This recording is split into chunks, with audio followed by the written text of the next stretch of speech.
Welcome to Hello English Teacher.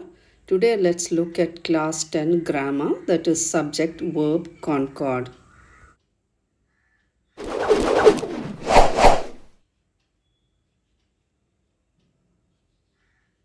So what do you mean by subject verb concord? Now in a sentence you can always find a subject and a verb. So the subject and the verb must agree with each other. This agreement is known as the subject verb concord. And there are about 15 rules which need to be followed so that you can get this concord right. So let's look at all the rules one by one.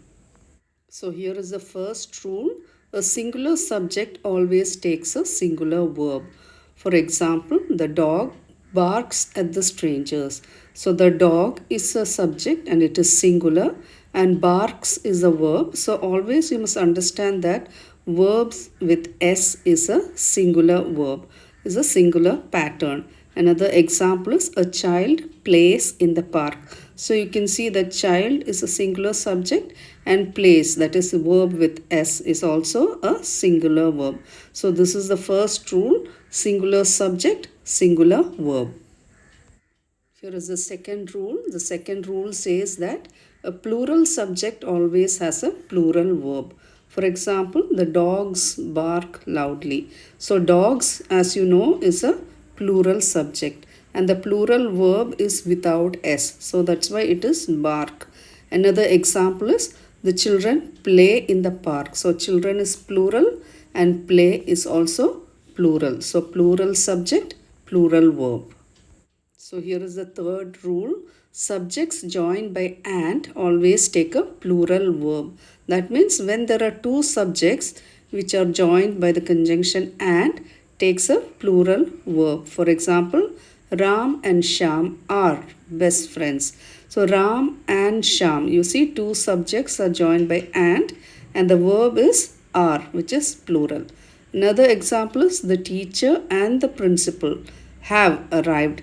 So the teacher is one subject, the principal is another subject. Both are joined by and they have a plural verb which is have. So this is the third rule. So let's look at the fourth rule. Singular subjects joined by or nor always takes a singular verb. For example, neither the boy nor the girl is present. So you can see that the boy, the girl, both are singular subjects and they're joined by nor is taking a singular verb, that is. Similarly, either Ravi or Sita has the keys. So Ravi or Sita, they're joined by or and the verb is singular, which is has. So remember that singular subjects joined by or nor takes a singular verb. So rule number 5 is similar to the previous one. Here, when the plural subjects are joined by or nor, it takes a plural verb. For example, either the boys or the girls are responsible. So you can see the subjects boys, girls, they are plural. So that's why they have a plural verb. Another example is neither the parents nor the children were home. So the parents, children, both are plural and that's why they have a plural verb which is were. The next rule is very important. When the subjects are mixed, that means when you have a singular and plural verb coming together, the verb agrees with the subject which is very closer to it. That is the proximity rule. See, for example, look at the first one. Either the teacher or the students are correct. So you have to look at the second subject, which is students, which is plural. So it will have the verb as plural. So the second one, neither the players nor the coach is happy. So in the second sentence, you can see that the subject is singular. So it has a singular verb. So always look at the subject which follows nor or and this verb agrees with that subject. So let us look at the rule number 7 relating to the collective nouns. Whenever we use a collective noun, the subject takes a singular verb when considered single, but takes a plural verb when the members are acting individually. For example, the team is winning the match. So here the team is considered as one unit. So that's why we are using a singular subject.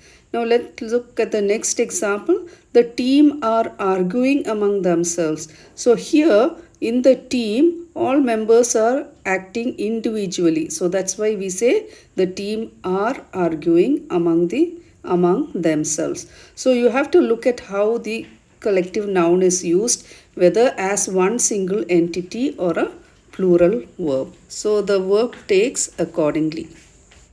So the next rule is pertaining to indefinite pronouns. So let's look at the first one, singular pronouns, that is each, everyone, anyone, someone, no one or nobody. Now all these pronouns take a singular verb. For example, everyone is invited, somebody has, or no one is in the room, etc. Now suppose it is plural pronouns, for example, few, many, several, etc. They take a plural verb. For example, few are aware of the truth, many have completed their task. So few are, many have. So you must always look at whether they are singular or plural. The next rule is regarding the title of books or movies or entities. Now, titles or names of singular entities, even if plural in form, take singular verb. For example, look at this. The Great Expectations is a famous novel because it is a name of a book. So, we are calling it as a singular. Next one, the United Nations is working on a global issue because it's a country by itself, okay, or it is one considered as a single entity. So in this way the title of books or movies or entities usually take a single verb, singular verb. The 10th rule is pertaining to words indicating amount. When expressing a quantity, if the amount is treated as a whole, the verb is singular. For example, 10 rupees is enough to buy a pen. 5 kilometers is a long distance. So for amount, for distance, etc., we use the singular verb. So the next rule is regarding sentences which are starting with here or there. So the verb agrees with the true subject which comes after it. So let's look at the examples. So first one is there is a book on the table. So there is a book. So that's why we are saying there is.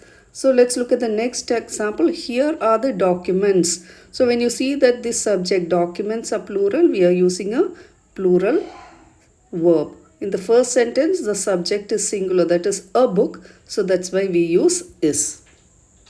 So the next rule is regarding the verb none. So none can take either singular or plural verb depending on the meaning. For example, none of the water is wasted. So here it is an uncountable noun. So we are using a singular subject. In the second sentence, none of the students are absent.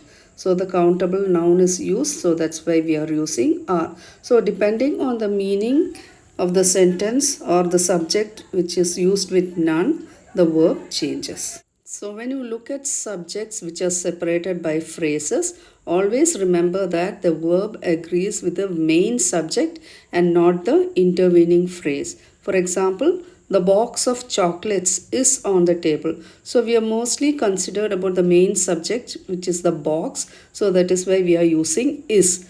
In the second sentence, the list of items has been finalized. Again, list is singular. So we are using a singular verb. So let's look at the rule number 14. Uncountable nouns always take a singular verb, that is nouns which you cannot count. For example, water, sugar, advice, etc. They are all uncountable nouns. So they always take a singular verb. For example, sugar is sweet. Advice is important for success. So let's look at the last rule, plural form nouns with singular meaning. Now there are certain nouns which appear plural because they have s in the ending. For example, news, physics, mathematics, etc. But all these words always take a singular verb because they are always a single entity. For example, mathematics is an interesting subject, news is broadcasted daily. So these are some of the simple 15 rules If you learn, you will always get your subject verb concord right. I hope you liked today's video. For more interesting videos, do subscribe to Hello English Teacher. Thank you for watching.